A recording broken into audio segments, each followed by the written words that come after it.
అట్టే ఉంచాను, దాని మీద అమౌంట్ ఉంది కదా.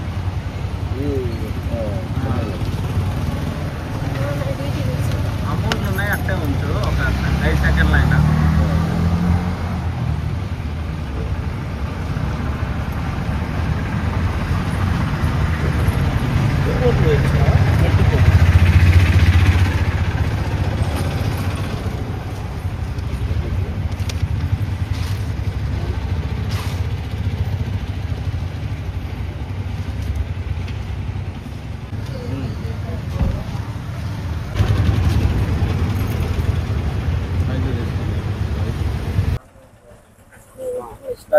నా పేరు రాజేష్ అండి, ఒంగోలులో ఉంటాను. మా పాప హాస్టల్లో ఉంటుంది. జ్వరం అని తీసుకొచ్చి మొన్న చూపించాను నేను 11వ తేదీ. జ్వరం తగ్గిపోయింది, 4 రోజుల నుంచి బాగానే ఉంటుంది.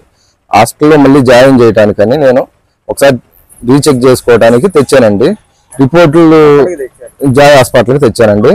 ఇక్కడికి వచ్చి రిపోర్ట్స్ తీస్తే ప్లేట్లెట్స్ తగ్గినాయి అని తప్పుడు రిపోర్ట్ ఇచ్చారు.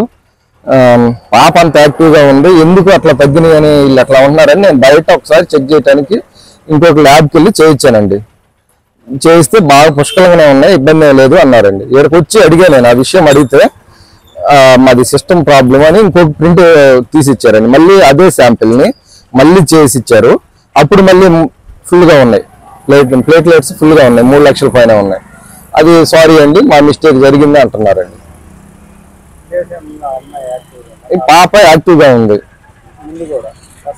ఫస్ట్ రోజు జ్వరం ఉంది, అప్పుడు కొంచెం ఇబ్బంది పడుతుంది.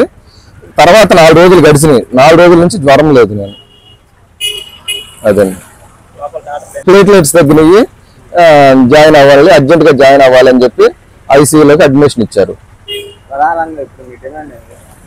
మా డిమాండ్ ఏం లేదండి, న్యాయంగా ఉండాలి. ఇంకో పిల్లలకి ఇట్లా జరగకూడదు, ఇలాంటి ప్రాబ్లమ్స్ ఎవరికి రాకూడదని నా బాధ.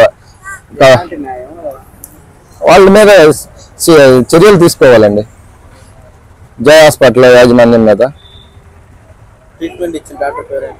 బ్యూలా అండి, మేడం బ్యూలా గారు డాక్టర్.